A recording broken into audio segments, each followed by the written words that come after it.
nose and into your body,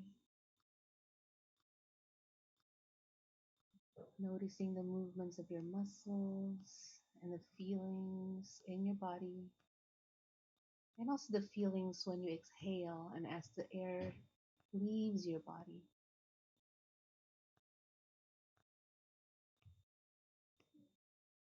If your mind wanders, don't get upset. Just gently invite it back. Come sit with me for a while, like calling to an old friend.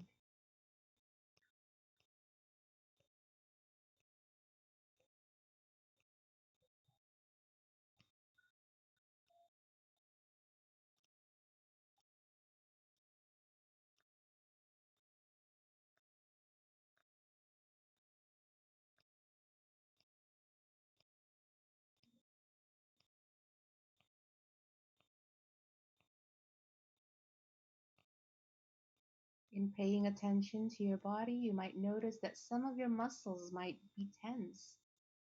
It could be your eyelids that are clenching, or shoulders that are tense, or a forehead that's clenched together. Just give it permission to relax for a little bit.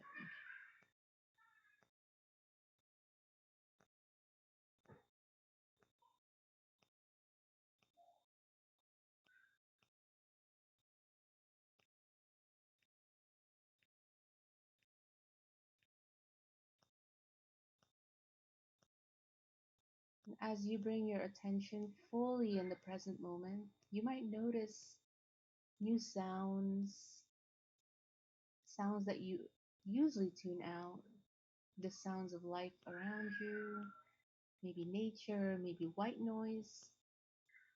Use your senses to ground yourself in the present moment. What are you hearing? What are you touching? What are you feeling?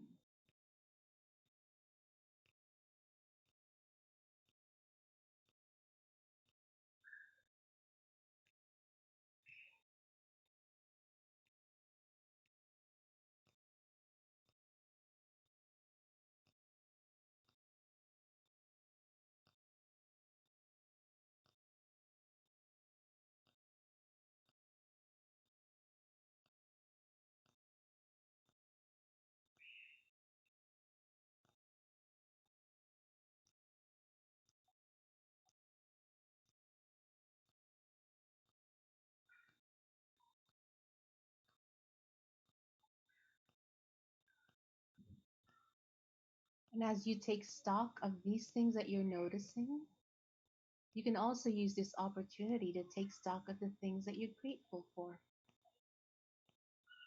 Can you name one thing that you're grateful for today?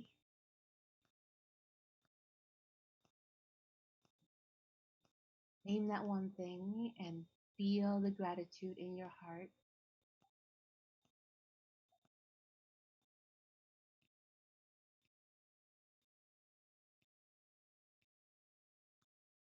Can you name more?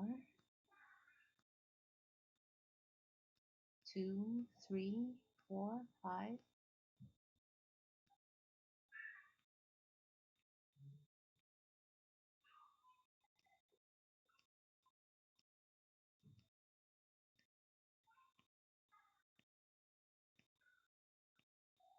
If you're stuck, it's okay too. Just be grateful for being able to be grateful for one thing in your life. That's where you are.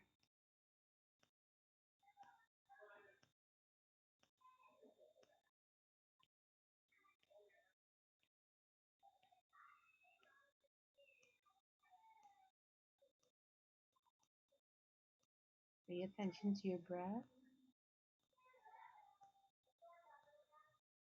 And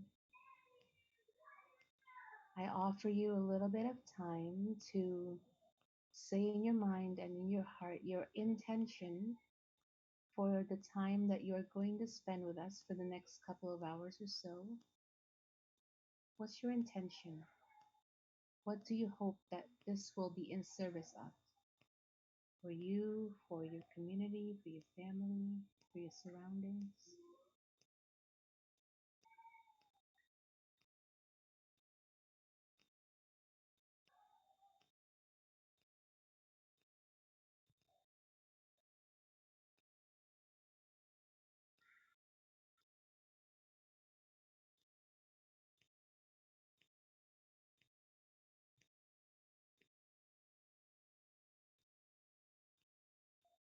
offer this intention to the universe, it's your personal offering. It's what you hope to bring into the world.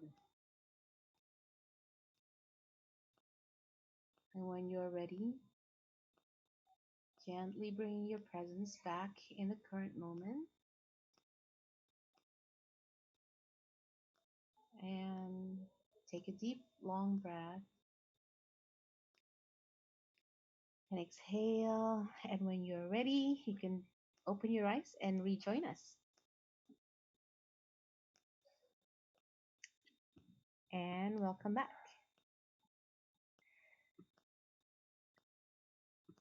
So, hopefully, that gives you a little bit of a nice boost of positivity, a reminder to stay in the present moment, and because we are going to our learning process. Hang on, we're all right. I should have the remote control now, but there we go. Oh, I see. All right. So this is our crew for today. Um, Although some of us actually, so Aina and Shinta are currently preoccupied with both with the health crisis that's going on in the country and also with some personal stuff. But we're happy to be here for you. And also props to our co-facilitators in other places. Maybe I should just return this to you because it seems to be lagging quite a bit. All right, I'm going to stop my remote control. There we go. So all of you, I hope you are home watching and communicating with your participants online, keeping yourself healthy and safe. Um,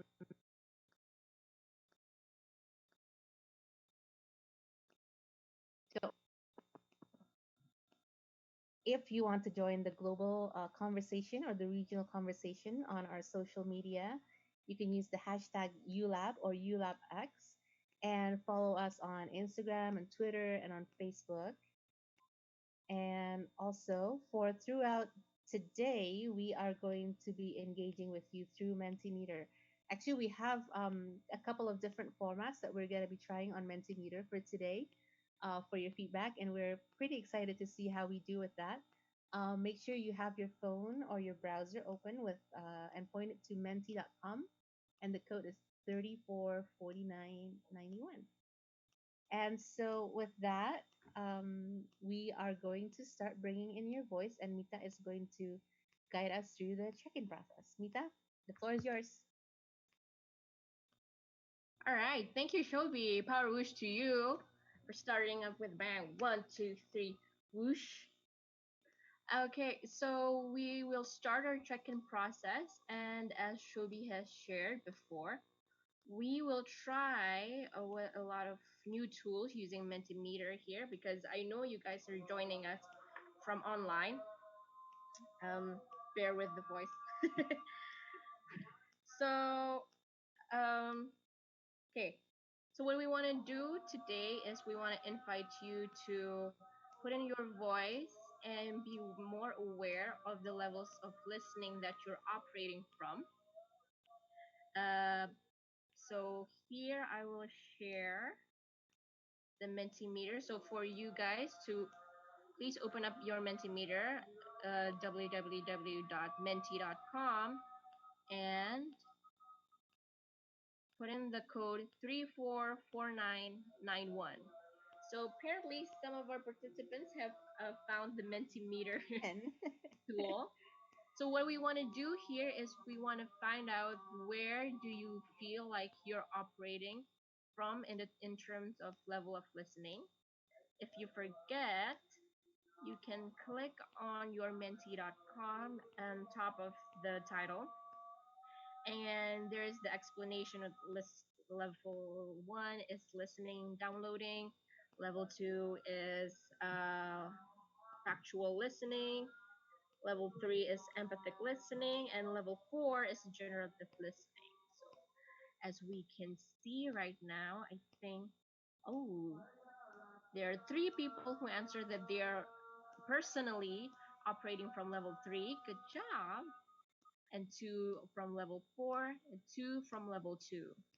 That's personally. Oop, we've had somebody edit in.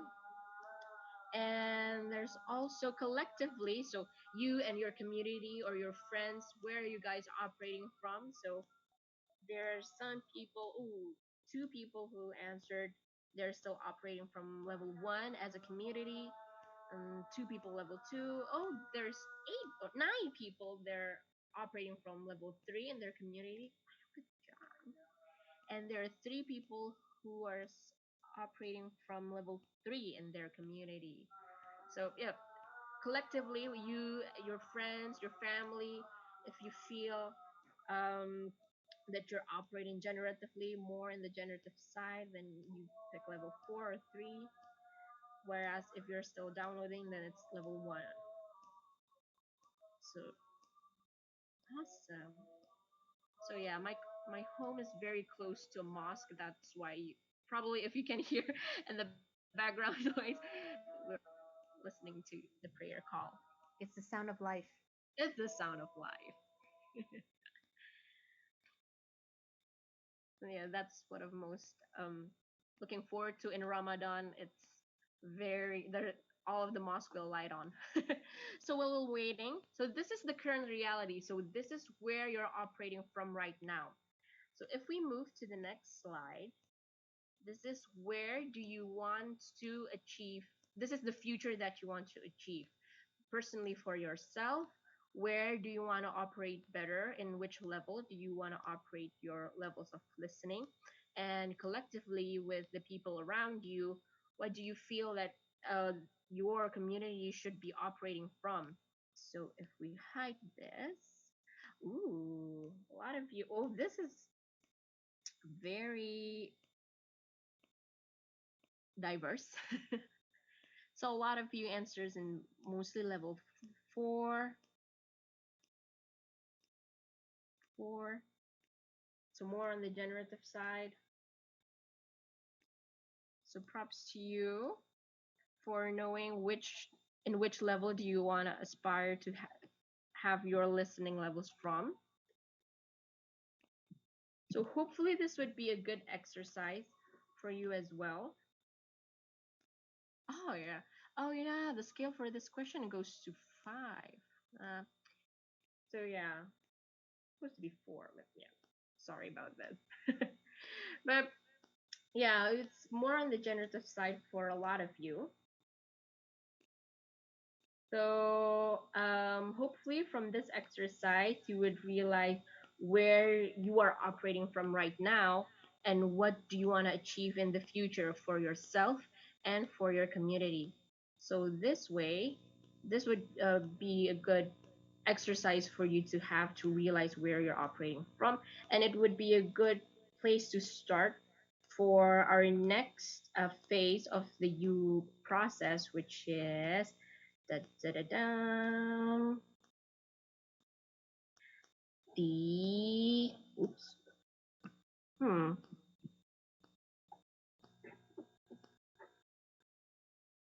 all right, the co-evolving process. Ta. So this is the last part of the U journey. So we start with the co-initiating, the co-sensing, and moving on to the co-inspiring, co-creating, and now we will end with co-evolving. So co-evolving is not necessarily the end, because this is actually the start of you going on through your you journey, now bringing your practice not only in the classroom but outside to the field. So this is where you start to embody the you and try to bring your community as a whole to evolve together as a society to bring the future that you want to achieve together with the people that you want to make change with. So take noting this, um, we want to invite you to be reminded again, if you want to create the change, what are the things that you feel you need to enable before you start this change again? So here, during the co-evolving, this is what we want to remind you, that we need to create the conditions for your change to be able to start. So as Otto always said, that we need to create the good soil condition for your seeds of change to grow. But what are the soils? What in what way does the soil needs to be filled with? So after this, we'll watch a video from Otto on uh, what are the what are the infrastructures that you need to build. So what are the quote unquote soil that you need to take care of for your seeds of change to grow. So here I will stop share this and we will watch a video from Otto. Before we'll go there, Shobi, do you want to add anything on what co-initiating and all? No, I think Otto will say it better than me. Alrighty then. So we'll hear from Otto about co-initiating. Enjoy. As our U.Lab journey draws to a close, let's take a moment and look back and look at what we have been learning. We have been learning that social systems are living systems, pretty much like a tree. And like any kind of visible system or any kind of tree, there's like a visible part to that, and then there is like an invisible part, the root system. And what we have been doing in the U.Lab so far is to investigate more intentionally the invisible dimension of the social field, kind of the deeper soil conditions that allow us to really develop a social field, a social system in a more generative way. I grew up on a farm in Germany, and in fact, my parents have been among the pioneers of organic farming in Germany and in Europe. Some 55 years kind of they committed to that, and that has been kind of their lives and still is project. And pretty much what I'm doing, what I'm trying to do is not focusing on the agricultural field, but focusing on the social field. And the one thing I picked up from my father, from my parents, is that always pay attention to the quality of the soil. So in organic farming, that's all you do, kind of, because that's kind of the main capital you have, improving the quality of the soil. And that's exactly what a good leader does. They always pay attention to the quality of the field, to the quality of the social field. And they always do things that helps to improve the quality of the field. And how does it show up, the quality of the field? It shows up in the way we listen, the way we pay attention, the way we think, the way we have conversations with each other, the way we organize. Kind of all of these are kind of the invisible conditions of how we, that shape and structure the way how we engage with each other. And a lot of what we have been doing over the past few weeks is actually giving you methods and tools of cultivating the deeper qualities of the soil in the social field. And you went through a process of opening, of connecting to your deeper sources of knowing, and then over the last week in really prototyping the new that you want to bring into the world. Explore the future by doing. And that's like, and what hopefully resulted out of that is like a seed. It's kind of the seed of the future. That's really what's kind of emerging from such a prototype. And now, as you have like a glimpse of that seed, maybe, the question is, as we move into the next stage of the U process, which we call co-evolving, the question is, what are the right conditions for this seed to grow? What is the quality of the soil, kind of, and the quality of the context and the quality of the, season that allows us to create an environment that allows this seed kind of to grow to the best of its potential. That's what we try to do this week. And that is what, if you look into society, what very often does not happen naturally. When you look at innovation projects in health and education, in business and government and all the other systems and sustainability, there are many great projects, great prototypes around, but rarely do they go to scale. Rarely are they sustained and really transformative to the larger systems. So why is that? What is the missing condition that prevents all these great prototypes to really be transformative to the system as a whole? And I believe there are two missing conditions. Number one, enabling infrastructures that bring together the right set of players in a system that, if connected and brought together collectively, could shift the way the system operates. So that would be like the healthcare providers and the patients kind of in the health system. It would be the learner and kind of all the different, the educators, including kind of the parents kind of in an educational system, and so on and so forth.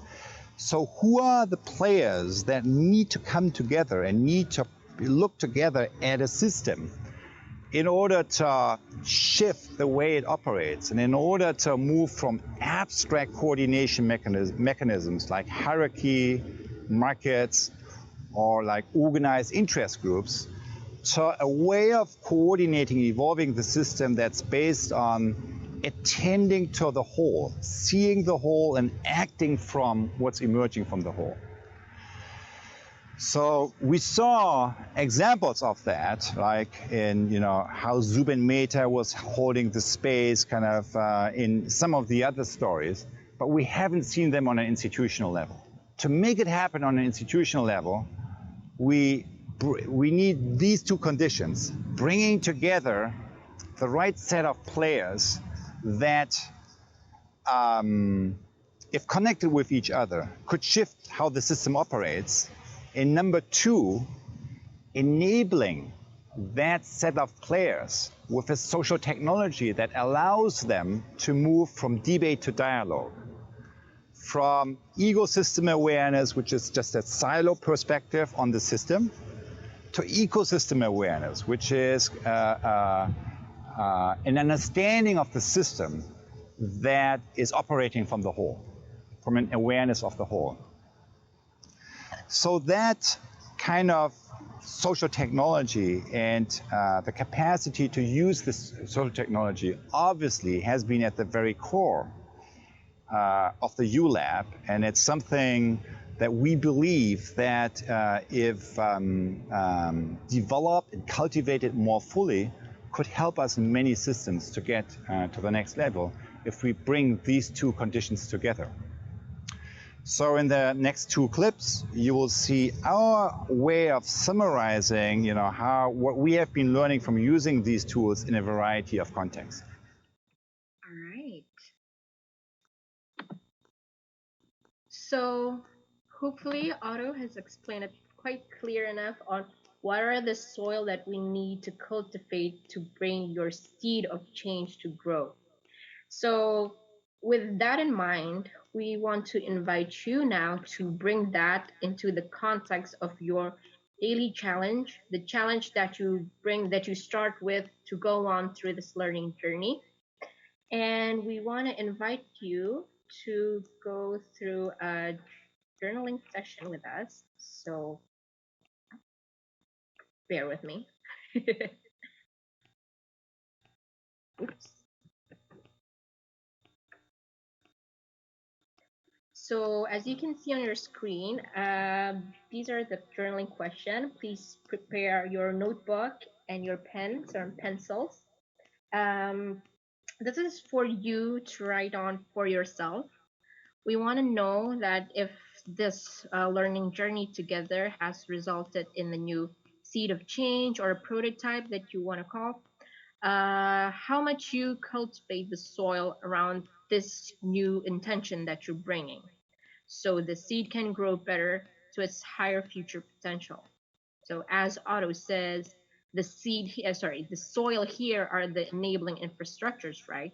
So who are the players that need to be brought? So who are this what is it called, the stakeholders that you need to bring in, and how might we help them shift from debate to dialogue, from ego to ecosystem awareness? How might we ask all of the people from that stakeholder to see to this, look into the system itself? So bending the beam of observation back to them, and really looking forward and really looking into this system, and how can we create more compassionate conversation, a more generative way of listening and speaking to one another.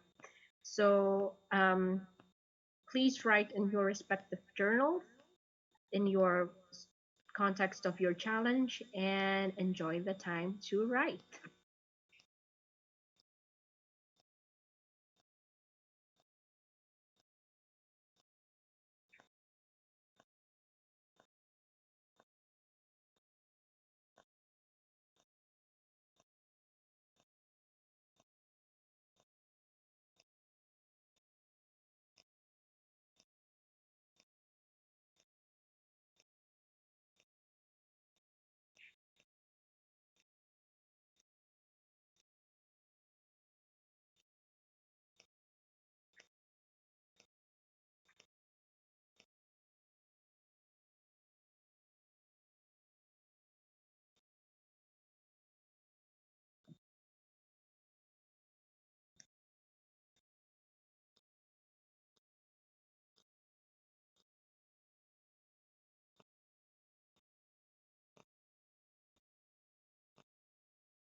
So we'll give you 2 minutes more to finish up your journaling process.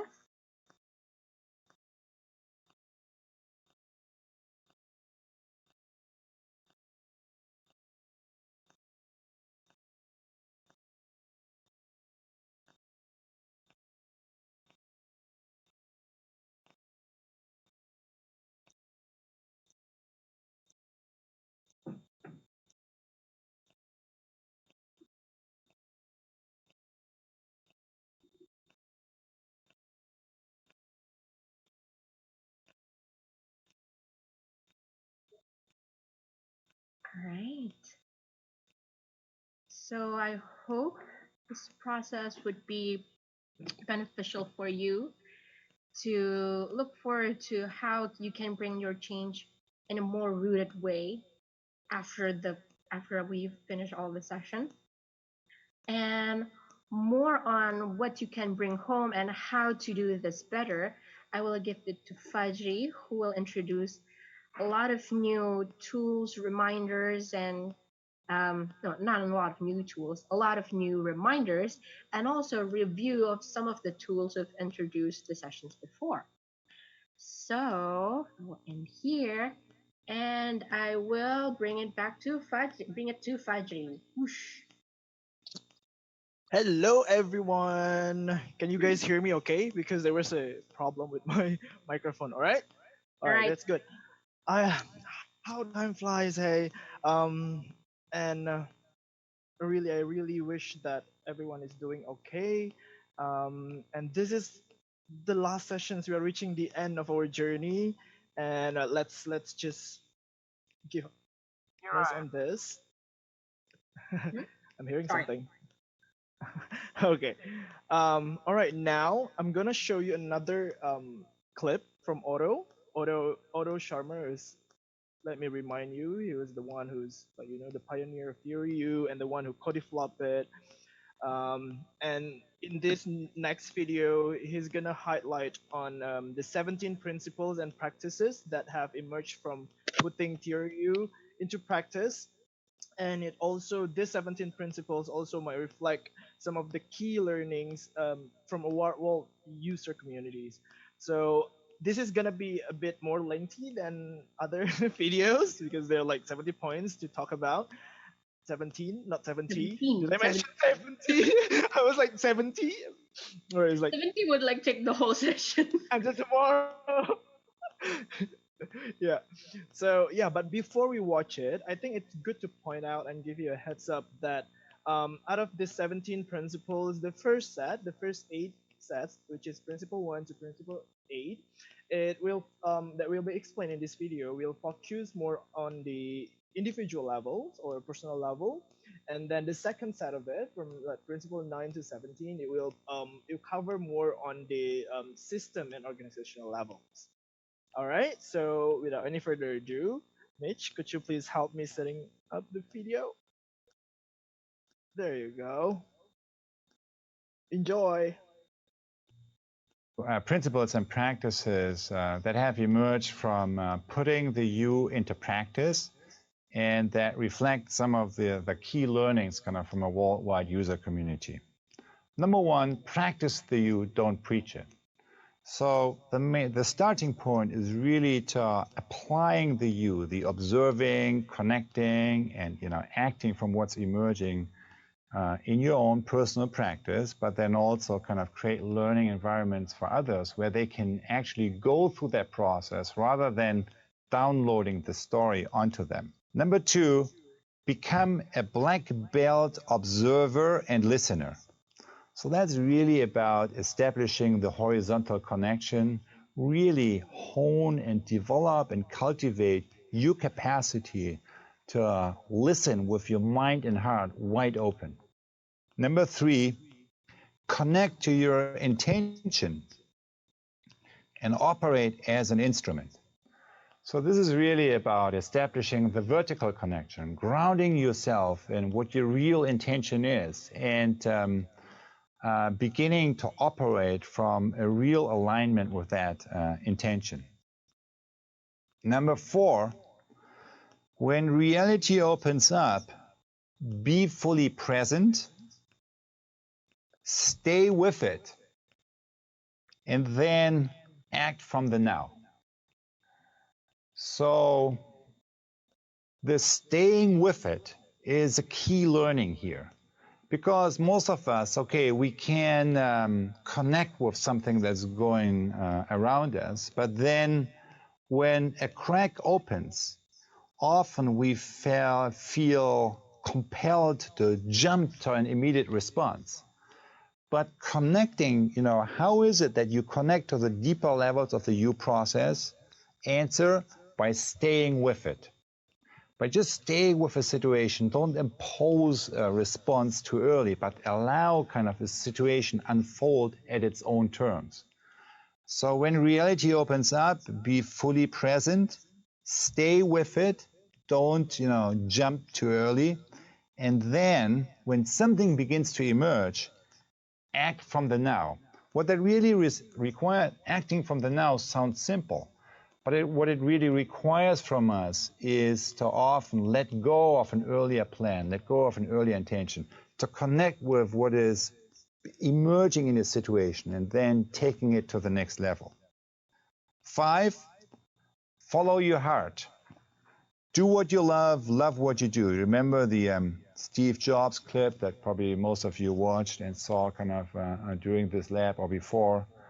That's the key principle, him saying the only way, it's not one way, it's the only way you can do your best work is by do what you love what you do. Number 6, always be in dialogue with the universe. So, following your heart, following your own passion is kind of one leg on which you walk. But the other one is really listen to what is it that the universe has to tell you.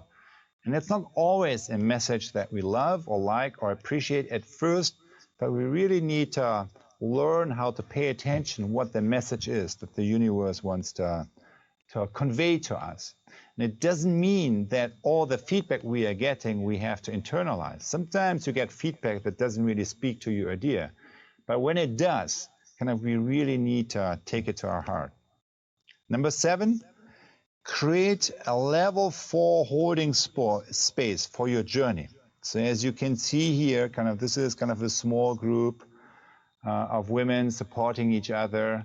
You know, they meet every 2-3 times a year and create a deep listening, supporting environment that helps each member of that circle to connect more deeply and more reliably to their emerging future self.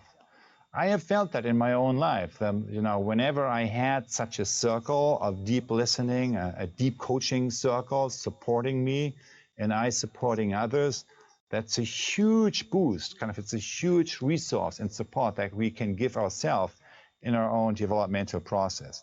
And it can be one of the key takeaways. It's in fact why we ask you to, you know, apply the coaching process in your own context, kind of with your own coaching circle.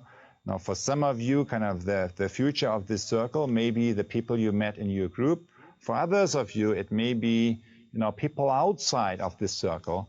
But the principle kind of and the practice here is that you have to create such an environment for yourself. Number 8, balance your talking doing ratio. Well, people like me, and it may also apply to, you know, many of you, kind of when you stay in front of other people, or kind of you facilitate or you help others, all of us, so we are in the danger of over talking things. But, you know, these deeper principles that we talk about here, if you don't live it, if you don't kind of practice these things, anything that you try to do really falls flat. So this talking doing ratio is a very important part for all of this inner cultivation work.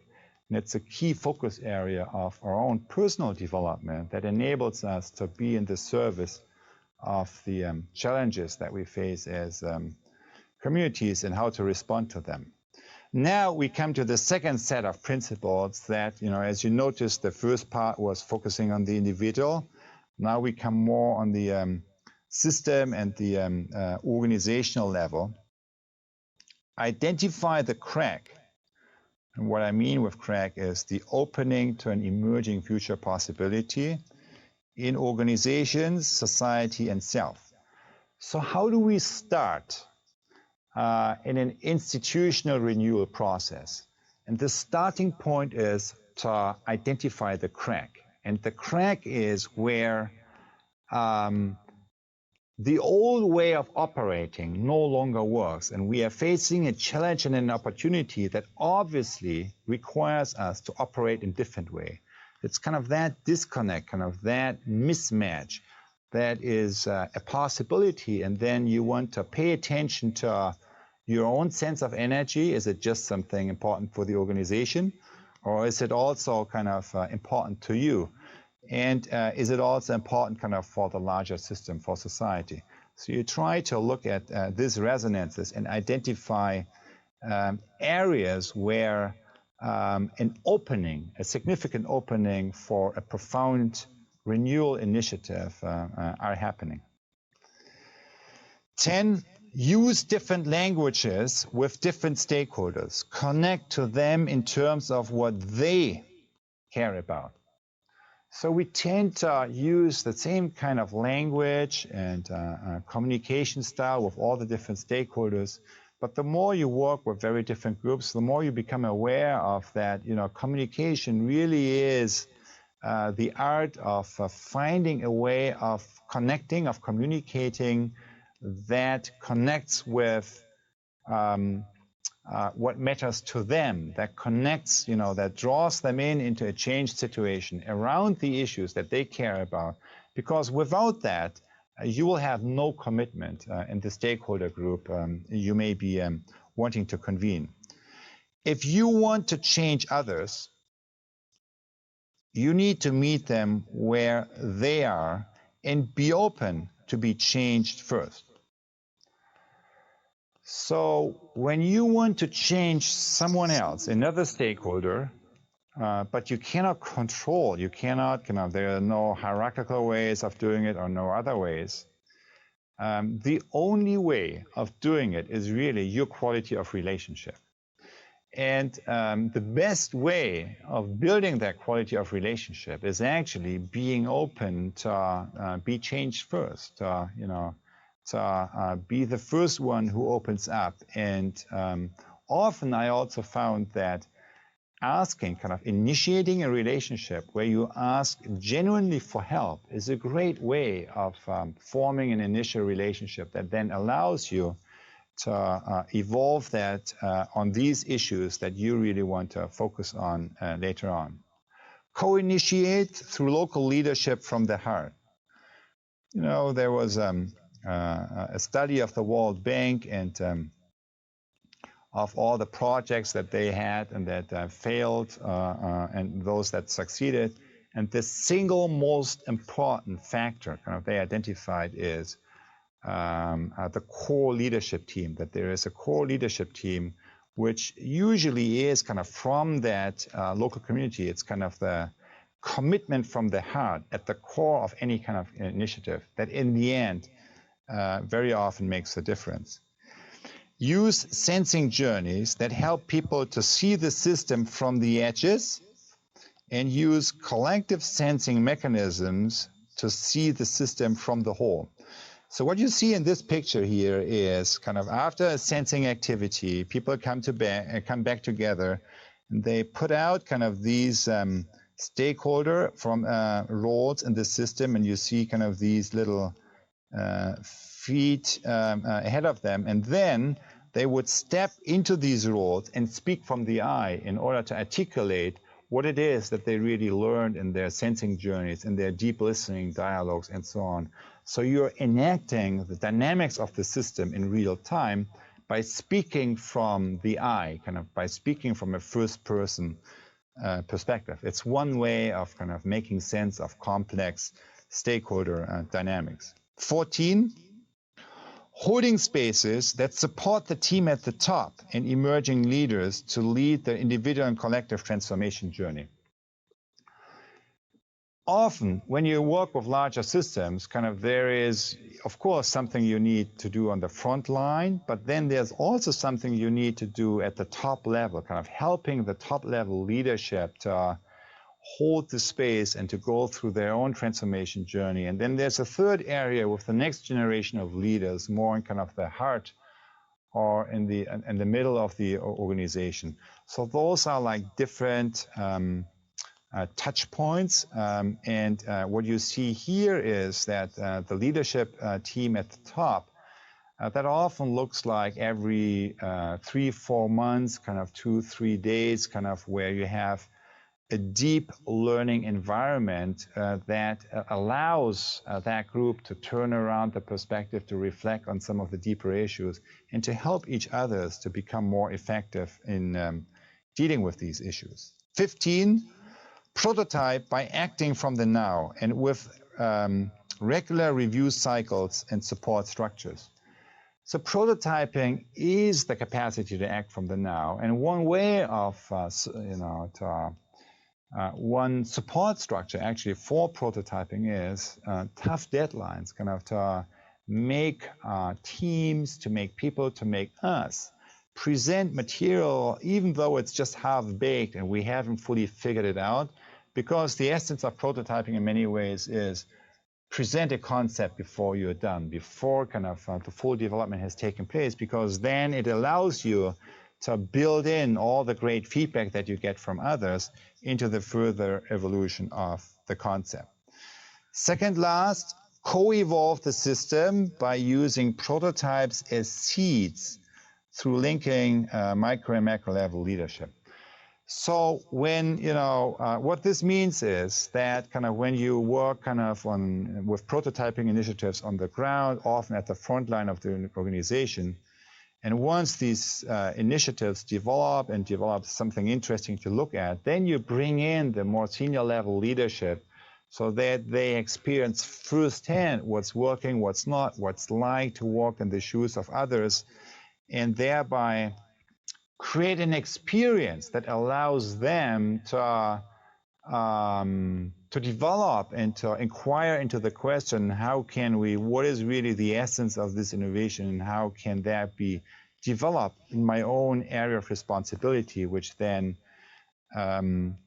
is being explored together. So rather than just scaling by taking the outcome of processes, you take the process, you create an experience, and then you help people to take that process to apply it in their own context. And lastly, never give up, never give up. You're not alone. In fact, when I think about the few things that maybe I was part of, some progress or breakthrough or some accomplishment, all of them,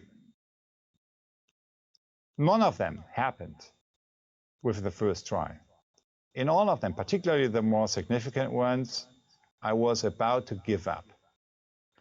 And so the one thing I learned there is really about perseverance, which is exactly when you're almost ready to give up and to really move on, that's when the breakthrough may be kind of just ahead of you. So never give up, never give up. May sound like a contradiction to letting go, but the letting go really refers to everything that's not essential. And the never give up, never give up, never give up really refers to that which is essential in your life. And I also noticed in talking with many other change makers and innovators that this kind of belief. So what does it mean you are not alone? Of course, there are more of us around. That's one meaning, but there is also a deeper meaning, and the deeper meaning is that it's a belief that I also share, that if you really connect to the deeper spark, to the deeper intention in your life's journey, and if you put yourself in service of that, and you fully commit to following that journey, then the universe is going to help you. So the universe being the people around you, kind of being kind of the context kind of that you're exposed to. And that is certainly something that I experienced. It's something that has to do also with the power of the community, with the power of an emerging social field, with the power of an emerging global movement that we all are part of. And it's something that I have heard many others articulate. Few would ever say that in public, but I think it is kind of a lived experience for many of us, and that's why I'm putting it here as the closing principle. All of that, of course, is work in progress, and hopefully together in our journey forward, we will jointly evolve this set of principles and keep it as a living system as it really is, evolving, maturing, and morphing into something more advanced than it is now. All right. Can you hear me okay, guys? So it was 17, yeah, 17, not 70. So I believe it's not that hard to implement those principles in our daily lives. My personal favorite is principle number 11 that says, if you want to change people, just please be open to be changed first. I mean, I try to live on this principle almost on daily basis. I mean, it really helps me to build authentic relationship with others, and then like always try to open up first and then show up my vulnerabilities and ask for help basically. So yeah, I think you don't need to memorize all of the 17 principles, but you can write them down in your post-it and put it in your, like gamify it a bit. Put it on your in front of the mirror, and then okay, this week I'm gonna try to live on this principles basically. Anything to add, Mita and Kashobi? Nope. All right. Also, if you want to download all this, the explained daily practices, go to this in the slides, bit.ly/U.LabX 2020 17. All right. Um, so now we're gonna move to the stage where we're gonna review, or we're gonna go through again about all of the tools that we've been giving to you throughout the process. And we're gonna start with the 4 levels of listening. You remember um, the downloading, the factual, empathic, and generative listening, the 4 levels of it. Um, and then we also have the empathy walk. The empathy walk is it's applicable in any situation, and then it open up awareness, and it's actually tell you what it takes to connect with others. And it's also a good way to practice your levels of listening, because by knowing the levels of listening, it's really help you to navigate to navigate more intentionally on which level you're operating in, and you know which one is more impactful. And then the third one is the 4 levels of conversations. It's a simple distinctions, and you can always use the self-assessment tool to navigate it. The way we communicate with others, and the way we are having a conversations. By shifting toward maybe level 3 or level 4 is the one that we recommend. And then Shobi and Mita, please feel free if you want to jump in and I miss anything. Okay. And then as you all know so far, that we've been giving you a lot of video clips to show you that those video clips, and that they're actually the way to articulate the learnings in a more engaging way. So they're available to all of you. You can access it in our Google Drive, and then you can actually integrate them into the learning environment of your own tool, with your groups or a larger social system. So yeah, there how many in total? So there are 12, I think 12 or 13 tools in total that you can access, and you can integrate with your own tools if you have some, in basically create changes in your communities. And the fifth one is journaling.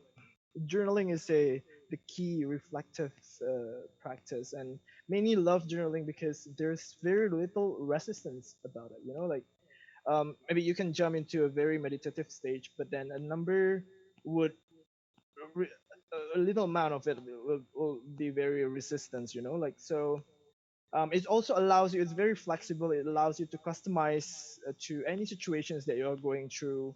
And yeah, basically that. Anything to add, Shop, on journaling? No, why are you guys like, Ah, okay? All we're right, going. You're all going. right, all right.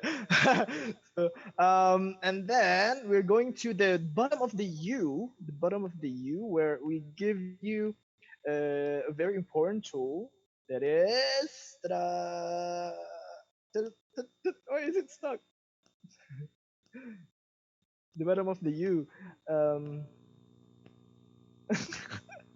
all Sorry, right, technical some technical issue. That's okay. So so disruptions. if you notice, yeah, if you notice the U model also, that's the action tools. It's important to note um, when to use which action tools. There we are. There we go. Yeah, so we were Good at the bottom job. of the U.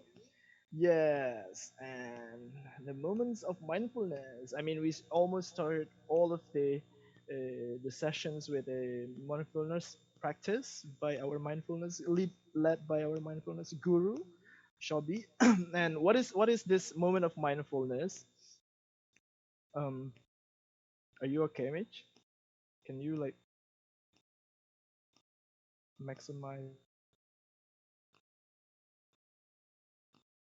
yeah, no, we're not moving there yet. Okay, so moment of mindfulness. What is this? It's a intentional stillness. Those are the keywords: intentional and stillness. It allows us to let go of everything that is not essential, um, and place those who are essentials practice it. And we have all the guideline provided in our Google Drive. And then as we move into the other side of the U, we also provide you with the stepping into the field of the future tool, or it's also known as a power of intention. And remember when we asked you to do journaling, but and also with like the guided journaling where we have like many questions, I think 17 questions. And then when you step up and then close your eyes and you imagine the future, about the future. So that was this. And all these questions are very customizable. I mean, you can customize them into your own, but then all these questions that we've provided in that practice, it's been well proven to work with so many different communities all over the world.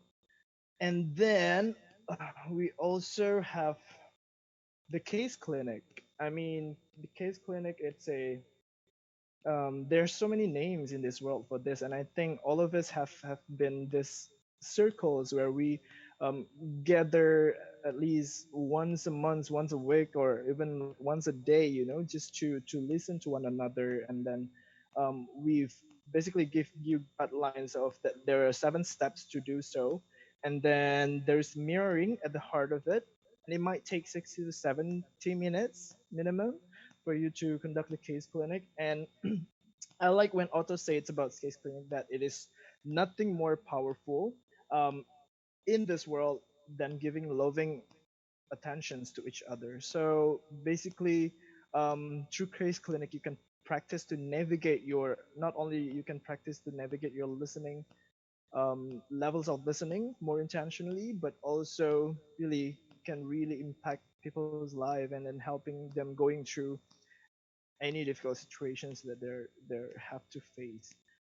Um, Moving up is the prototyping practices, which is, um, I think, almost the end of the journey, where we remember prototypes are something you do that generates feedbacks for, like, so it keeps developing.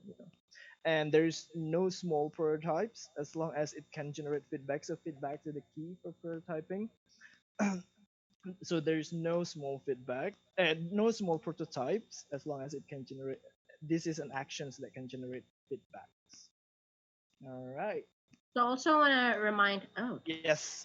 Yes. that we learned about these prototyping principles from Alifia during week 5. Oh, yeah. I'll forget Yeah, that. we can learn from those stories as well. Yep. All right. Um. So yeah, those are those are the main tools. But I think there are some more in the Mhm. next slides. We'll share. Oh, by the way, if you guys have any questions, please. We're gonna have the Q&A sessions later on, but then if you have it now, and then you can go to our menti.com and then press the question mark button and then put your questions there, or you can also comment on our Facebook, because our team are actually monitoring it. Scott and Maral from our teams are monitoring it. Thanks, guys. And oh, yeah. So among all those tools that I've reviewed, and what tools do you think that most useful in your daily life? You really want to know this, so go to thementi.com and share with us. Okay. We're gonna look at the result. We're gonna look back to the result, but just want to review even more on other tools that we've shared to you. The first one would be the Iceberg Model, which um, it's basically really the distinctions to help you to show you the distinctions of between the surface level and the systemic causes that and what really they are. Shobi, maybe you want to say something about this iceberg model? Yeah, I think just a reminder that you can always remind yourself that there's a choice to your responses to whatever you're facing, whether to react to what is obvious, the problems that you see and you feel, which helps alleviate the symptoms. But you also now have the option, the ability, and the capacity, we hope, to see deeper, to understand also what are some things that are in place that's creating that events or symptoms in the first place, whether that's rules or incentives or the way people do things, and perhaps more importantly, the source dimension, which is the way people think and feel, their deepest fears and their unspoken anxieties or aspirations that is causing them to behave a certain way around the system that's already built. So it's a choice. Now you have more options on how you can respond to the situation that you see around you. Yeah. Thank you, Shobi. And I think we received a question the other day that how could we avoid your personal bias. I mean, you can't. I mean, you have to be aware of it and acknowledge that that personal bias of yours into this, integrated into this iceberg model kind of thing. Mita, anything to say? No? No, All but right. probably you need to put your mic a bit closer because Oh, you're okay. Sorry. losing it. All Check, right, check, check. that's brilliant. All right. And the next one, of course, is the U model. Now that you are aware, this can actually, implement in any process of your life, in the context of your life or work, or, in variety of contexts, basically. So you can see the observe. That's the downloading stage, and then you went to connect deeper with your sources. That's when you reflect and allow the inner knowing to actually come to surface. And then basically the end of the U model is a how you can put an action into it, and it's called and actually generate feedbacks and keeps you progressing and progressing with the development of the types. And next, I think we have a more detailed versions of the U model.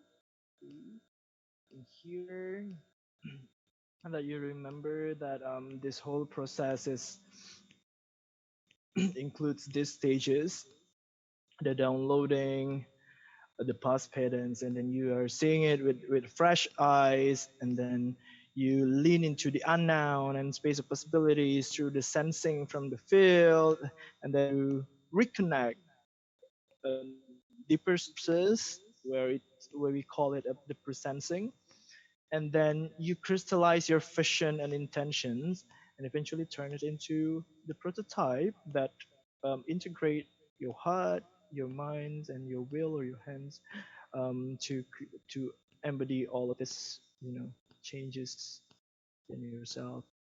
Yep, basically that. Maybe Shobi, you want to add?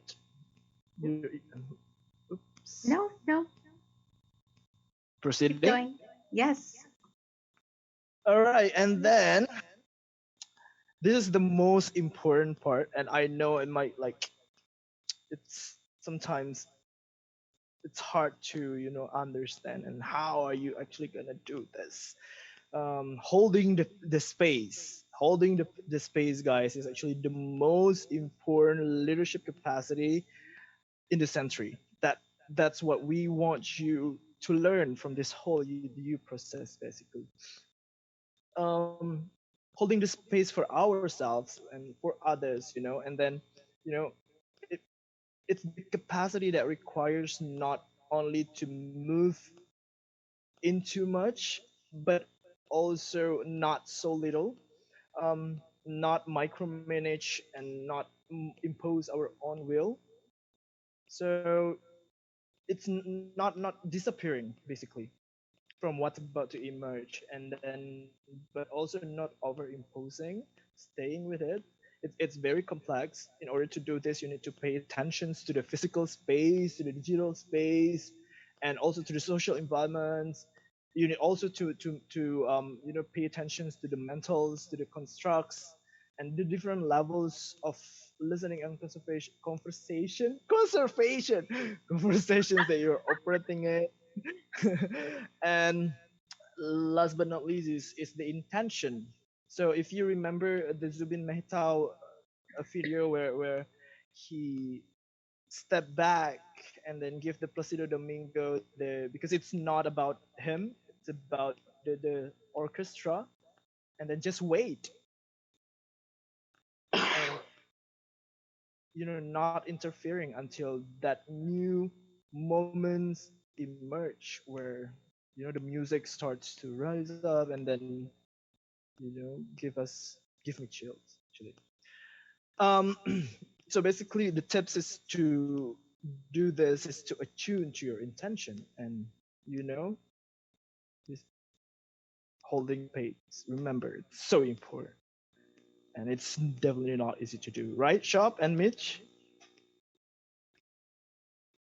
Okay. So after we talk about all these tools, and we're not requesting you to do all of this at once. Just basically pick one or two or three that really resonate with you, and then integrate them into your own body of methods and the kits and the tools that you already have in your end. Yeah, So basically that. sharing a bit, probably we'll go back to the Yeah, question where we asked yeah, yeah. the tools. Mentimeter. Yeah, here you go. Oh, here we go. We got 41 votes and Ah. mindfulness. Ooh. So most of you think that the mindfulness practice is very important. I think so too. Everyone needs that intentional stillness every once in a while.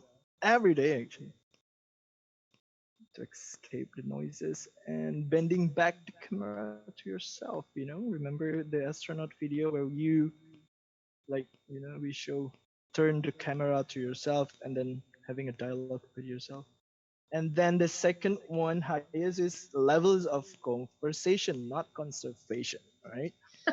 Uh, and for levels of listening. I think now that I think many of you haven't really before you join the course, you haven't really identified these levels. So now that you are aware of them, please make sure to always be mindful and to navigate the levels, because now that you know about it, and then you can navigate it more intentionally to create impacts and to welcome highest future possibility.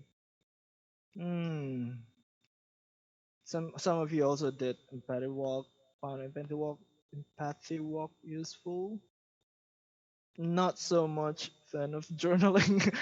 I think in case clinic, I think because I don't believe you. I mean, I think I every one of us has these circles that we can do the case clinics, and now that you have more advanced guidelines about it, please try to implement it.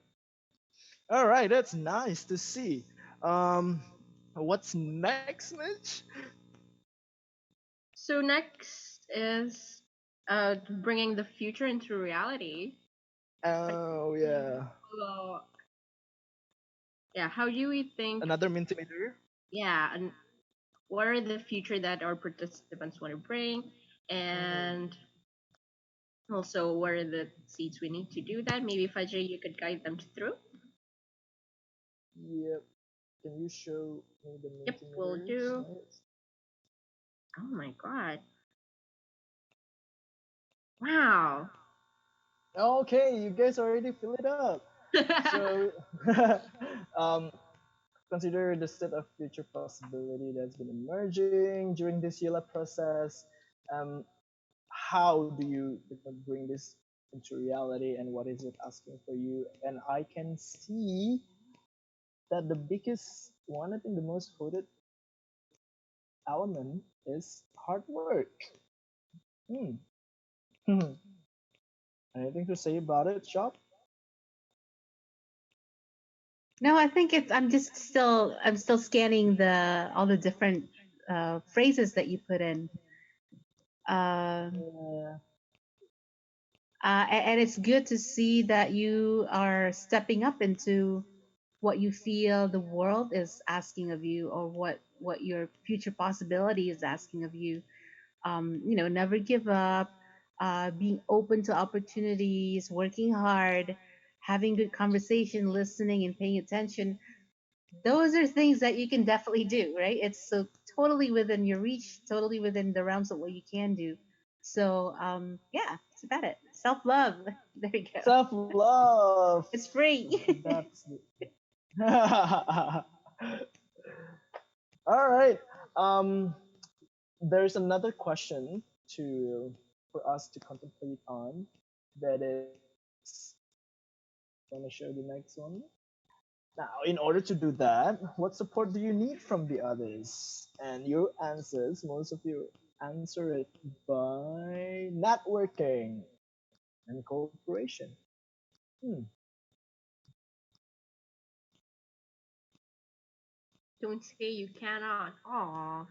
What? Girls, anything to say about these figures where they say network or cooperate and cooperation I are the mean, I'm also looking at words that,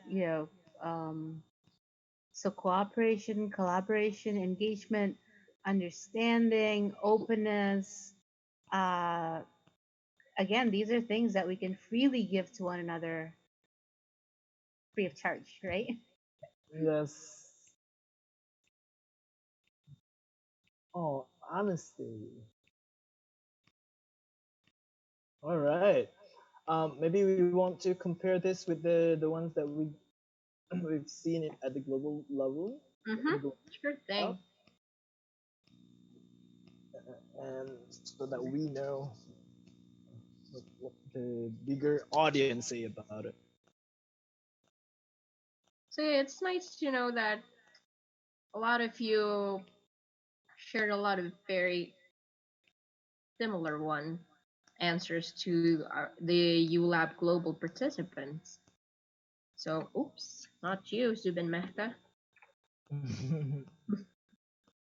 So, Fajr, would you want to share with our participants where the So remember, we asked you the first question. In order to bring it into reality, what is it asking for you? And apparently, the global community agreed that it takes courage and passions mostly.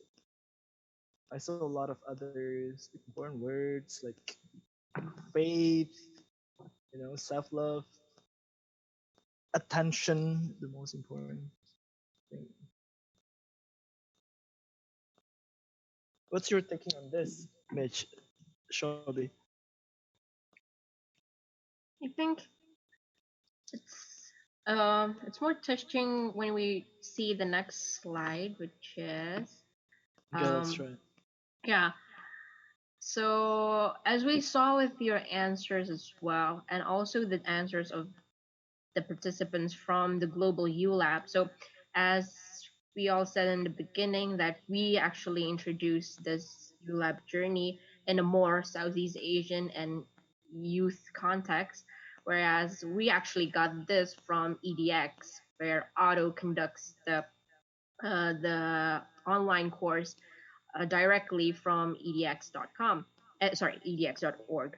And so the participants globally answered the same thing that was asked to you, and apparently the answers are a bit similar. So a lot of you want to move on, want to create more change, want to create a lot of those change are um, reflected about and more about yourself. How do you personally want to change? It's not about you changing the outside world, but it's more about how you yourself can change. And that was also reflected with the participants from the global U.Lab who also answered that, oh, they want to have more courage to move on. And looking at the answer of what support do they need, it's also similar to what you guys answered. While a lot of us thought that the support we need are more about the infrastructural, the what is it, the external factors. Funding. Yeah, funding, Money. money, or something like that. But then it doesn't reflect so in the answers that you gave, and also the answers that our global participants answered. It's more about how the connection between your communities and how you listen, trust, have this openness, have the support, patience, and love. And it's a good visit. It's a good reminder that you're not alone on feeling that you want to change personally, and the thing that you need to change are actually more onto the connections you have with your people around you. So, Perfect. take sorry, that's my Yeah. Yeah, and I think Yeah. if I could add like another couple of sentences to that, it's that you know, I think we're, as a society, we're in a place where only having more money, only having access to more infrastructure may not necessarily create a better future if it's not accompanied by more trust, more listening, more love, more courage to take action. So, and that's the good news, right? These are things that we are perfectly capable of doing, starting with ourselves. Remember that principle number 11 that Fadzri mentioned or highlighted earlier. Before you want to change the world, be open to being changed first by listening more, trusting more, loving more, opening up more. And yeah, that's hopefully where U.Lab came in to help and empower you to making these choices more every day. All right. Thank you, Shobi and Mita. Thank you so much for the insights. I like when Mita said, never give up. Principle 17, never give up, never give up. And you are not alone. You are not alone. We are all in this together, especially at tough times like right now. All right. Now, now we're going to talk about this four distractions. Let me stretch a bit. I've been talking a lot. And then drink my water. All right, guys. some day, huh? So, Everyone stay hydrated. yes, stay hydrated. It's very important. Um, so as you all know, that at the heart of the U process is actually the capacity. The capacity to be present, to being in the now. To being ready to what's it's emerging at the very moment. And then it sounds very easy, I know, but then let's admit it. I mean, it's many of us find this the hardest things to do, including myself. I mean, I'm still very easily distracted, and then it's sometimes it's very hard for me to being present. Um, so yeah, why do we feel that it's so hard to be in the presence? Because there are these four sources of these distractions that I want to explain to you. The first one, if you look down the bottom of the four, is the past. So the past, Mitch. Um, Sorry. yes, I'm starting with the past. Mm-hmm.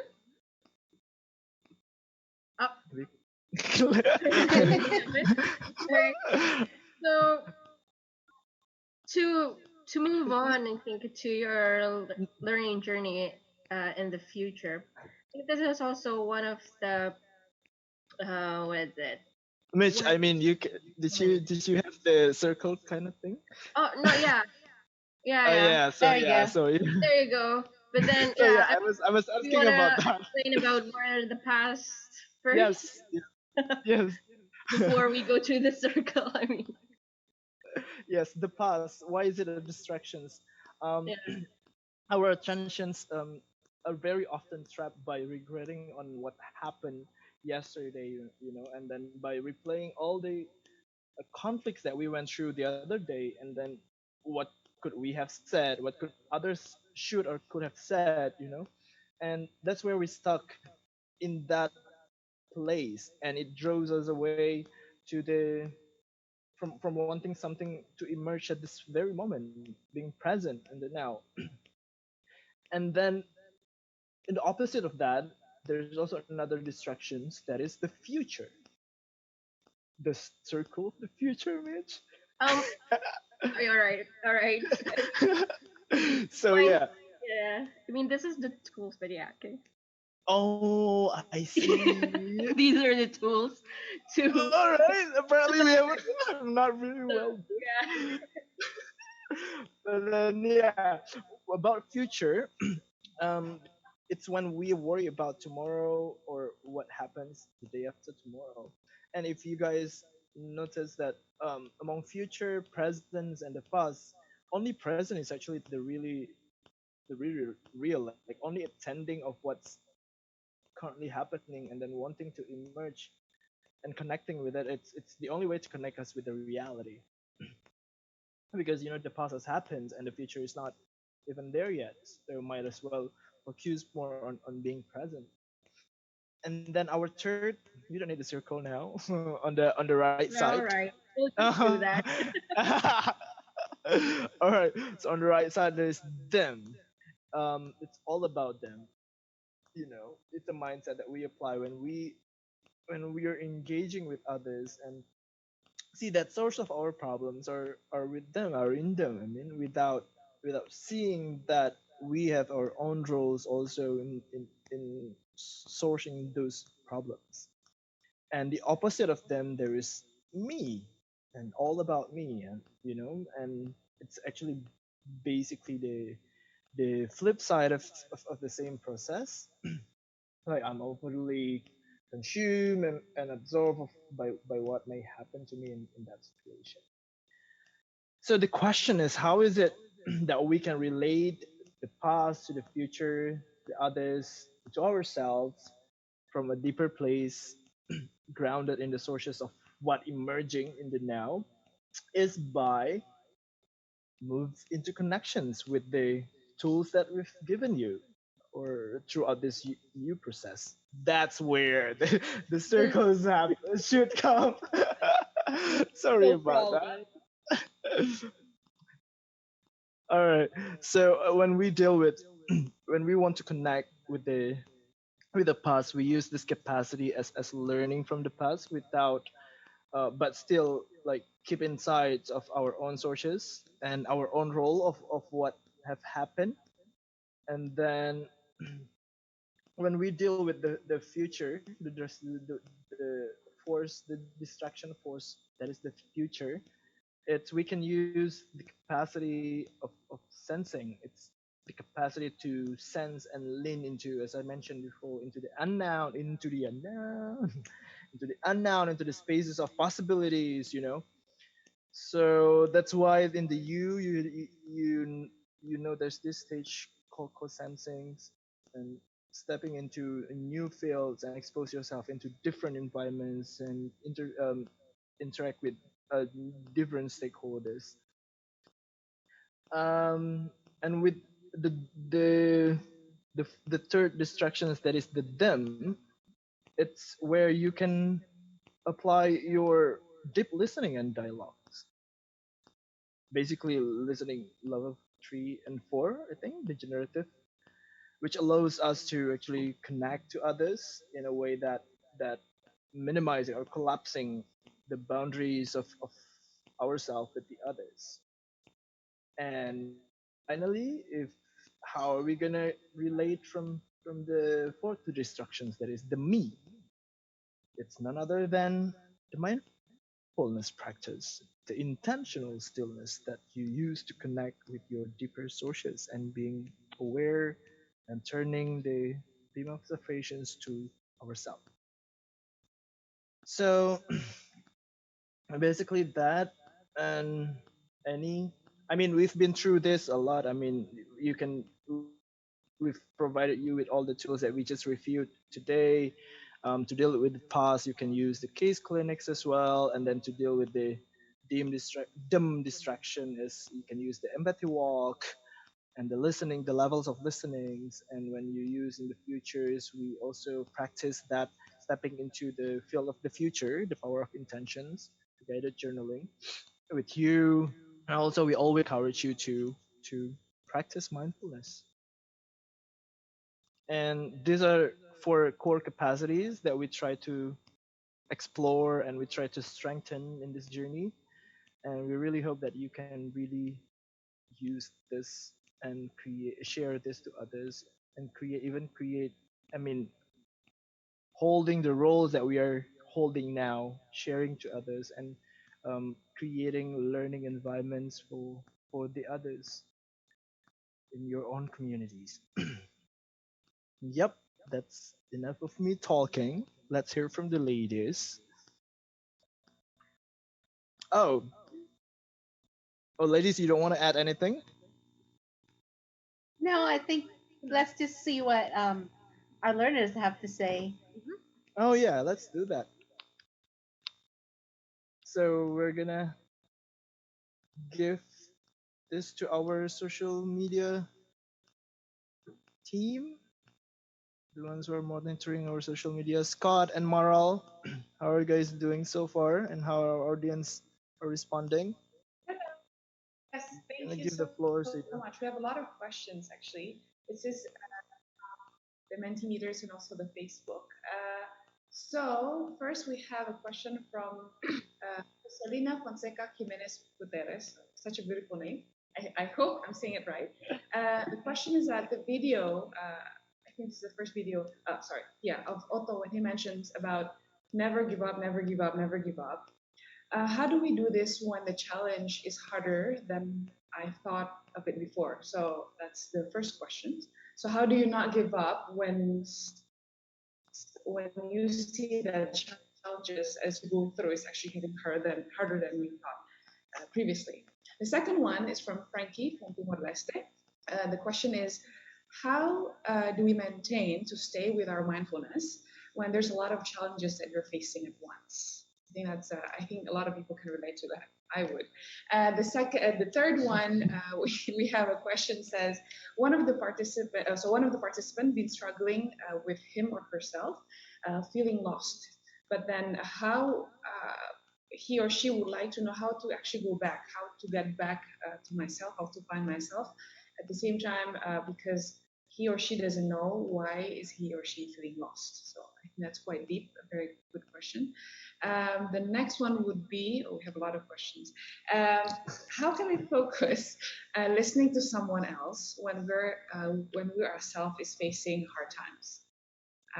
And the last one, which is also a good question, is that could you please give us a brief conclusion on how all of these tools are related to one another? Yeah. So that's from the Minty and also Facebook. Right, because I'm very kind, so I'm gonna give the floor to Shelby to answer the question. Shab, have it all yours. Sure, I actually wrote them down. So, I mean, these are all very valid questions, and I mean, how to not give up. So, the first thing is not giving up isn't the same as um sometimes you do have to let go or ease up a little bit, right? Because you do have to be kind to yourself first and foremost. But never giving up means that you're not turning away from what you know your true calling is. So sometimes you just have to like ease up a little bit, give yourself a little pause. If you need to recharge, go and recharge. Find your sources of positivity, connect with the people that you need to connect with, listen to the things that you need to listen to in order to boost and help strengthen your sources. But don't turn away from your calling. Don't turn away from the things that are most essential. And sometimes what it means is that I call it the ability to hold tension, and that tension lives inside you. It means being okay with that your current reality is not what I want it to be yet, but I know where I want to go. And I'm okay with this tension that I'm not quite there yet, but I'm not going to loosen. Imagine if you're pulling up a rubber band, right? You're not going to let go of this just to get rid of the tension. You're not going to let go of your current reality, but you're also not going to let go of the future that you want to achieve. So the ability to carry that tension inside you, um, and that I think relates to question number two, how to maintain mindfulness, is very important. So let that intention or your aspiration, your highest future possibility, uh, live inside of you. Carry it wherever you go. You don't have to be always doing something about it at all times, but trust that as long as you keep it alive inside of you, the universe, and you offer it in your moment of mindfulness to the universe, and then as you go throughout your day, in your different paths, the different people that you meet, something will open up in its own time. And that timing is important because I also find that sometimes I want things a certain way, and then the universe says, no, no, not right now. And then I just learning to trust that it's just not the time right now, and then I find that whatever is actually in store for me in that moment instead is way better than anything that I could have possibly humanly designed by myself. So, and it's not just me. I've heard this happen from many of our participants also. So just practicing and see where life gets you. Um, and so the question is, so how do you maintain mindfulness in the midst of when there's so much hard time and challenges, right? Um, so there's a line in my book that I read for to help guide my meditation, and it says, "If you can practice when you're distracted, you are well trained. If you can practice while you are distracted, that means you are well trained." What it means is that actually, life is never free of distraction. Life is never free of difficulties and challenges. It's just some days it's easier, some days it's more difficult. And the key is to again be compassionate with yourself and with your current situation. If you can only practice for 5 minutes and it feels like your head is all over the place, so be it. You did 5 minutes of mindfulness and your head is all over the place. And you just accept it, and then the next day you do it again. And just keep doing it. The key is maintaining that discipline of noticing where your attention is and being non judgmental with your current reality. That's the continual practice that's going to keep up your ability to be okay with uncertainties and discomfort. And yeah, I hope that kind of answers it. Um, Anybody else, Nita, Fadri, or Mara, or Scott, you want to add to the questions? I think that was superb. That was good enough. Okay. But I think, I like the idea of, like you said, like when you feel like giving up, take a break, take a pause, and then be compassionate to Oh, yourself, my because you're own gonna. personal.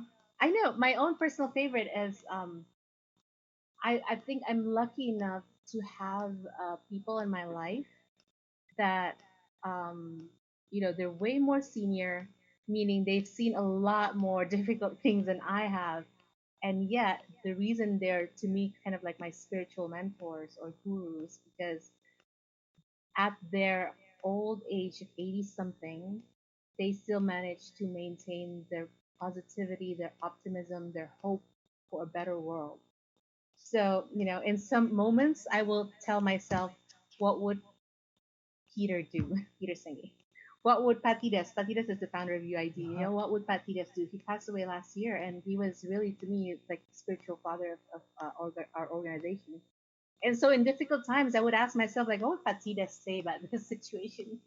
So, it helps having, if you have people like that in your life, just to remind yourself, if they can go through it, I can go through it. And what would they do? And how can I replicate that?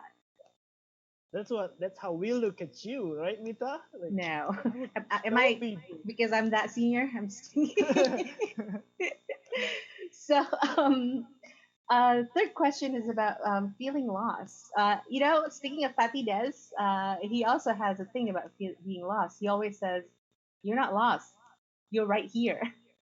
Right? It's like, um, feeling lost. I think it's just us feeling disoriented and not knowing where to go.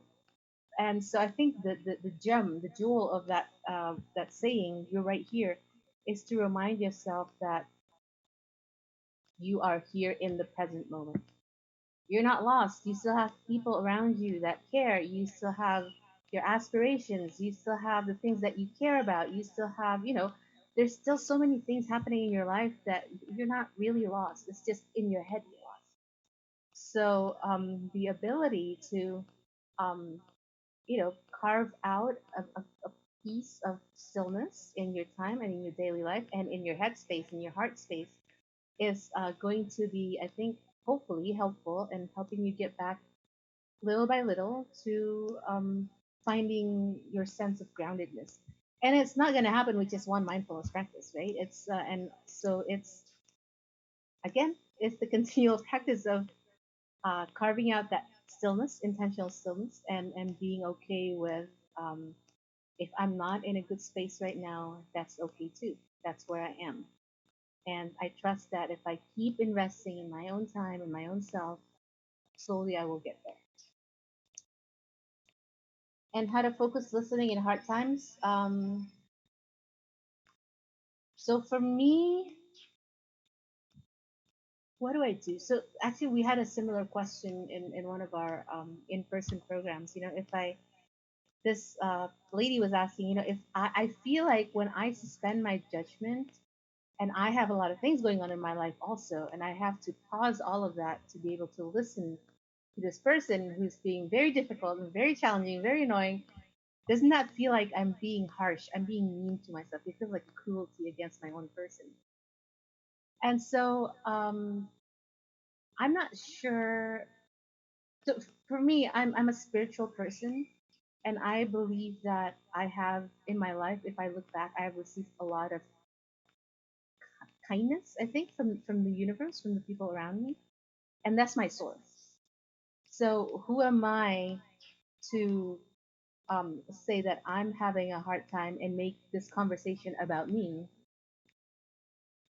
when there are actually so many other people who have it worse than me? And so I guess what I'm trying to say is, in my moment of mindfulness, I remind myself that I'm actually very lucky, and whatever difficulties, whatever anger, whatever rage, whatever uncertainties that I'm dealing with, I remind myself to leave it back to the universe and say, I'm thankful. I'm thankful for this life. It's not easy, but I'm still glad that, the taking stock that we did earlier, that I'm still healthy, still have my family. Being able to be grateful helps me to then, when I go out into the world and see other people and be engaging with other people and not make it about me, right? So you operate from abundance. You have a space in your heart to actually just listen to that person and say, okay, yeah, it's not about me. It's about you. I want to be here for you and see what you have to say. So yeah, for the last question, how the tools relate.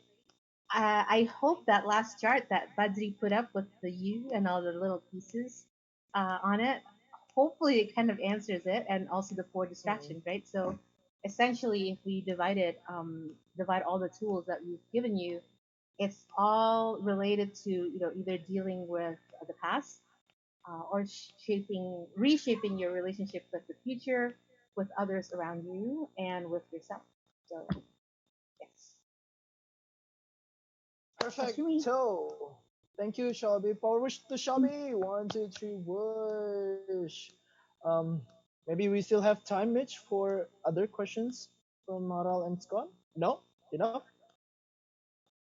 Okay. Hey, I have some comments that might actually go along with Shobi's Go answer. ahead.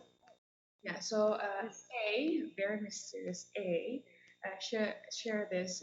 He or she said, mindfulness practice always helps me to be aware what I feel, think, and react about circumstances happening around me, and it is really flexible to implement in everyday life.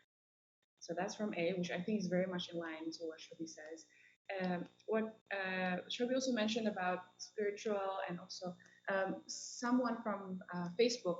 I hope I'm reading the name correctly.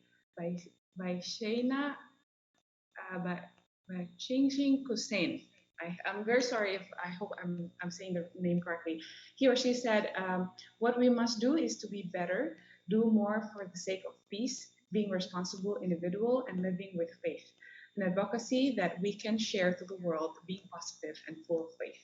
I think that's a very beautiful comment that goes along with all the questions and also answers and what we learned today. Yay! Thank you, Mara, for this wonderful insight. I mean, it's Thanks, always, Maro. yeah, it's always touching when you know that even our online participants gain a lot of very insightful new learnings, even that you're all remotely connected with us. So thank you, guys. Hope this journey has been very useful for you. As and it's also very insightful for me every time when we go into the week. So thank you so Same. much. So, Mitch, why don't we now talk or connect with our Mm-hmm. Okay, facilitator? so what we did is, so Mara, do we have any of, so just as a, before I go to Mara, just as a reminder for you guys connecting from home, uh for you that you joined before in the hubs wherever you are across Southeast Asia, you know that there are the people working behind the scenes that has been very tirelessly checking into your attendance and preparing the materials and learning with us together. So those are our co-facilitators who have joined the Wisely Camp Theory U late in January and have been a very great team to have going on through this learning journey with us. So we actually want to hear from them, but because we have this limited connection issues, so we can only listen from them through the Facebook comments or WhatsApp group. So, Mara, do we have any of our co-facilitators sharing their insights from the comments or WhatsApp group? Let me, okay. Muted. Yes, we have Chino da Costa watching from Timor Leste, Beauty. Hello.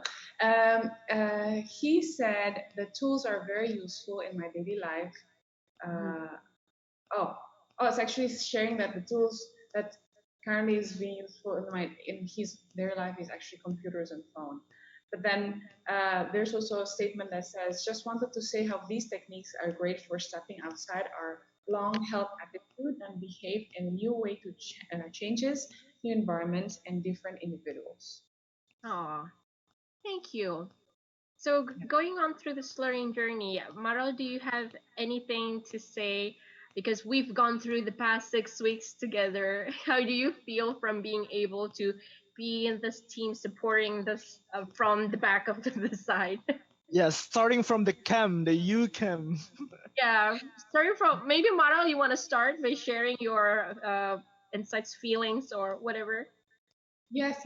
Okay. Well, first of all, before we begin this course, right, I was also a participant of the U Theory courses early in January. And I would like to share a little bit. Right before this, about 2 years ago, I was actually facing a very difficult time where I was diagnosed with a very hard illness. And so for about 1 year, I was off from my work and everything. And then I spent after that another 1 year just focusing on myself. And then at the end of that 1 year, I was chosen to actually be part of the U Theory. And so it happened after a 2 month long holiday for myself. And then I came back, and then suddenly I was surprised by this U Theory. Um, and so one thing first of all, I want to thank everybody that me, Shobi, and Fajri was actually, and and also Scott, who was wonderfully part of that program. Uh, One thing that I really learned from it is actually the work that I've been doing for years is actually I help. We are active in helping people less fortunate to get jobs. And one thing that I learned from the youth theory is that sometimes when you're in the process of helping or working with other people, sometimes you actually forgot about yourself. And that is one thing that I totally learned from the youth theory, because the concept is you have to dig into yourself before to actually as you actually grow and then you open up to others.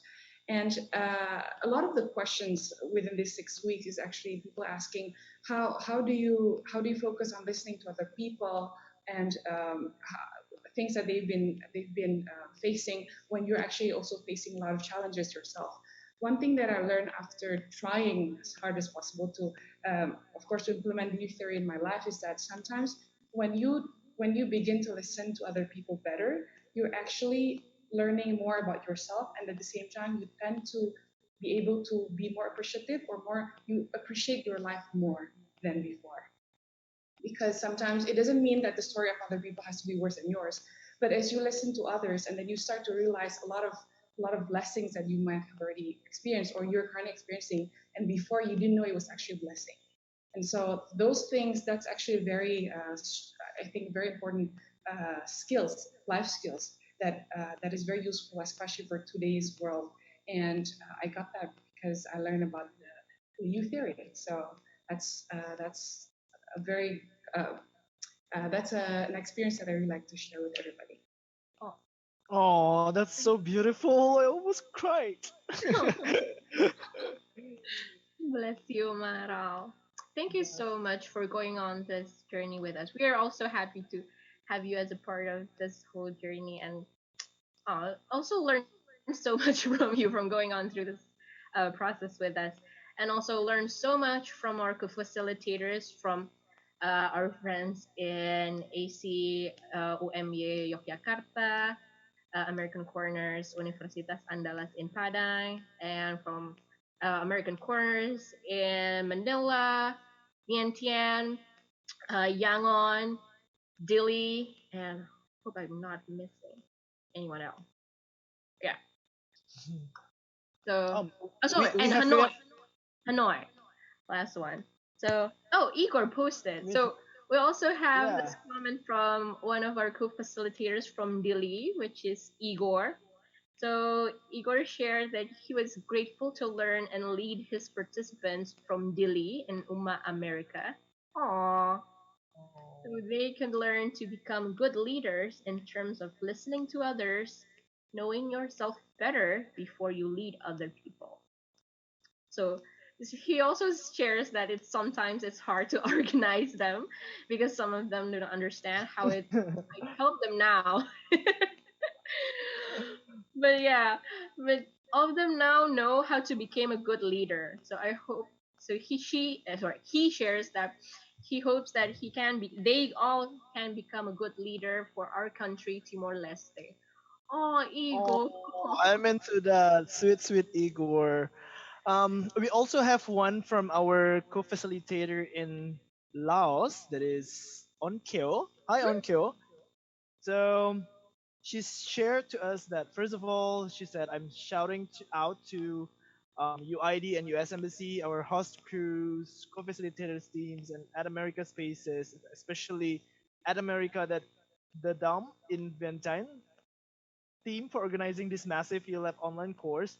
I think we have done a super amazing job. Yes, we did. We have done that. And me, as one of the co-facilitators, I feel so thankful to have the opportunity to be a part of this journey. I have learned a lot, and not only about the theory processes, but through this journey, I have been showcase of some of my capabilities in terms of working and learning for self-awareness and development. For me, theory process are like the core backbones for a human being. Social field engaging, and it's extremely important for all potential leaders out there to learn. I would say I'm lucky to have a chance to support organizing this U.Lab online course. Indeed, I feel like I'm given a second chance to review and refresh my memories of all process which once I have come through. them, and but this time is in the way that more understandable and adaptable to my personal life. Like the proper practice makes perfect is never dead. Again, thank you for the remarkable opportunity, my dream team power. Whoosh! Thanks, Onkyo. And wow, I know there's a sorry barge. So just want to skim, but because I want to highlight these are all very valuable people to us. But just in a couple of minutes before we go to the end, so thank you. Yes. I forgot to mention that we also have our co-facilitators from UIN Jakarta who have been very nicely connected with us through the watch parties in Facebook. So Fajar from UIN also shared that this was one of the unforgettable moments in his life, and he also learned, even though this journey is challenging, he learned a lot with his participants together for the whole 6 weeks. And there's also Alma from Padang. Aww. And there's a shout out to Lynn from Yangon, and there's also Ari from Jogja. So sorry we can't. Ari basically said there's a lot to share, but we don't have time. We're gonna have a Sorry, Zoom you can't party. see them up with you all all. due to the limited time, man. But yeah, I mean, it's so touching to read all of the. We just give you the sneak peek of the comments. It's actually a very long essay that they wrote. And thank you so much, guys, for all of your support here. Man, I'm holding back tears here. Love you guys so much. So thank you so much, but we need to move on due to the limited time. So sharing a bit, we have also an evaluation form for the whole learning process with us.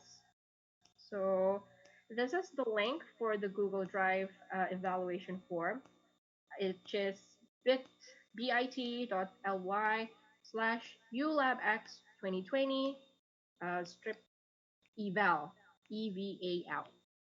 So we initially wanted to have the time for you guys to do it now, but due to the limited time, please just take a note of this link, and we really want to hear from you about how we did the learning process throughout the whole 6 weeks, in terms of how can we make a better learning experience for all of you. So before we close, we wanna. Ooh, sorry. We initially want to close the way we start as well. We want to hear from you the one word that describes your feeling on going through this whole learning process with us. So here is the word cloud. So as you start with one word that describes how do you feel going on through this journey, now we end with how do you feel after going on through this journey together. And it's so nice to look at the very wonderful words that you guys come up with. Oh, amazing, awesome, enlightening, helpful. Best life experience ever. Come on. Oh, you. So thank you so much. Hopefully your journey forward be as fun and as challenging as you go through this learning journey with us. So, but before we end all of this, we want to give it to Scott from the U.S. Embassy to give his closing remark. Scott, if you may, share some of the words before we close up everything. Hi, everybody. I just wanted to take the opportunity to thank the team at UID, and also our partners in YC and at America. And of course, all of our star facilitators. Big power whoosh to all of you. 1, 2, 3, whoosh! Whoosh. Out to everybody in Laos, Vietnam, Malaysia, Philippines, Indonesia, and also Timor-Leste. Thank you so much. It's really been an honor for me to be part of this journey from the very beginning. And when we first started this journey, we were a little worried because of all of the countries involved, all of the different spaces. We weren't sure how this was all going to work together, but I, I think that the results have been amazing. We're really happy with, especially that so many of you have stayed online to participate in the course. it really means a lot to us that you invest your time and have even though you couldn't attend in person, that you moved online. And the last thing that I would just say is that um, it's really touching to see some of you develop throughout your time. I can see from the comments, the deep comments that you're posting, and all of the questions that you're putting out, that you're really internalizing this and thinking about it. And I think it's so important during these times when there's so much bad news, that we have this positive news and positive energy and time to reflect about what really is important in our lives. So thank you everybody for being part of this journey, and we hope to be able to continue this, to share the U.Lab experience with more people. So thank you once again, and your digital certificates will be on the way, and we look forward to seeing you again in the future. Thank you so much. Thank you, Scott. Power whoosh to you as well. One, two, three, whoosh. So, just a bit of a minute, if I may, we to end. Um, Friendly reminder for all of you who are connected to this from your hubs, your co-facilitators will have the digital certificate sent to you. So if you connected and if you attend the session 4 out of 6 sessions, you will be eligible for the certificate and the books. But due to this challenging time, we can't send the printed certificates nor the books directly to your hubs. So the digital certificate will come first. And also, friendly reminder that we have a Q&A session last week. So because last week was a holiday for us, we decided to fill that in with us, Shobi, Fajri, and me, answering some of the questions that was left unanswered from the weeks before.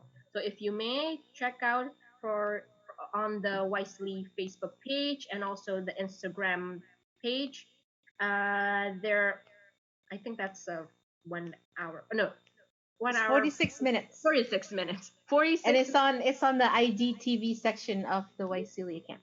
Yeah. So it's 46 minutes of us answering 10 of your questions that we think might relate to you all. And lastly, I know that some of you may not be connected with the hubs. So for those of you connected from wherever you are, joining this course solely from the Wisely Facebook page, and you want to get an online certificate as well, you can. So we have this Google Drive check-in points, as you always see at the end of our sessions in every week. So this links, all of them from week 1 until week 6, will be open until April 15th. So if you check in 4 out of these 6 sessions, you can get another online certificate from us. So these check-in points are mostly, we want to attribute them for the participants not joining from the hubs at all. So for those of you at the hubs, please check your attendance with your co-facilitators, and if your co-facilitators ask them to check in with these points, please do so as well. So that's it for me. And yeah, I will post these links again to the Facebook chat so you can get through that for those of you joining only on. So that is it from me. I took 3 minutes from your designated time. Personally, for me, this has been a very moving and also always a very good learning journey as well. I've learned new things. I've connected with very new and special people. Hopefully, this would serve as a very good reminder for you all as well.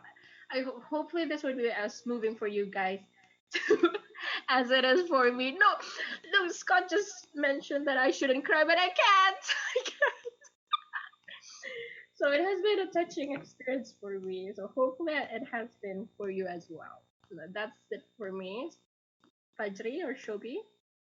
Yeah, I'm like super grateful because this was actually my first time facilitating the U.Lab X, and it's extremely I learned extremely a lot of things.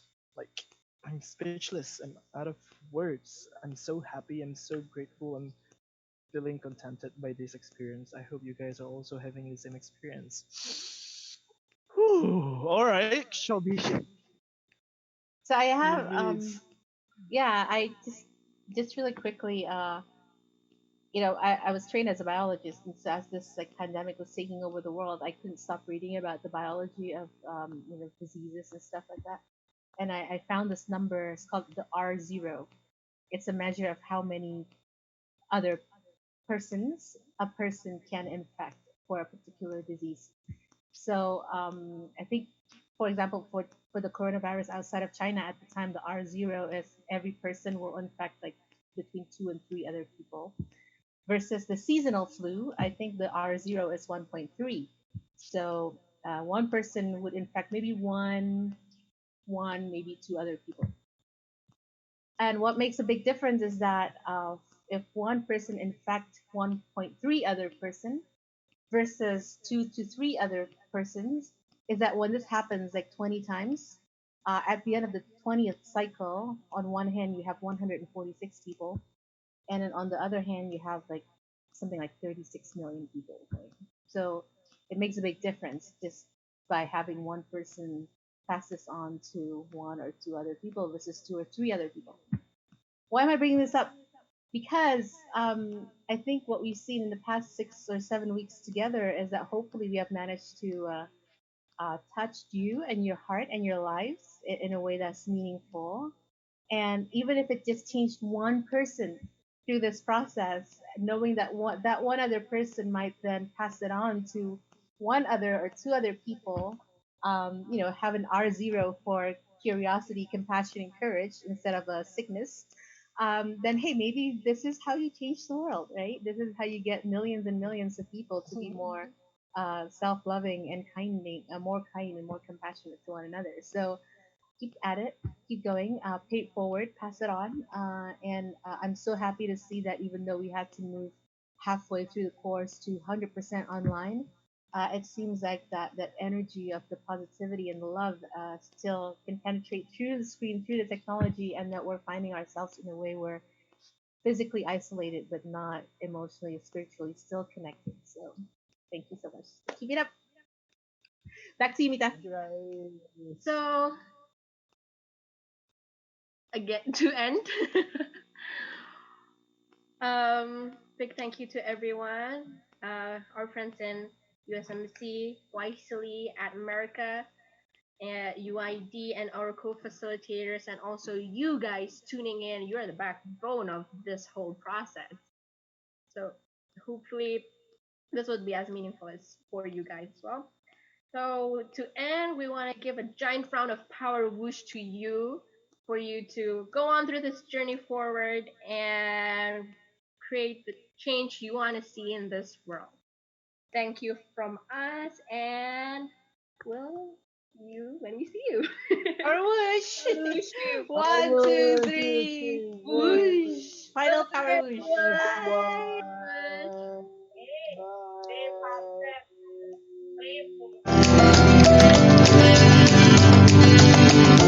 Stay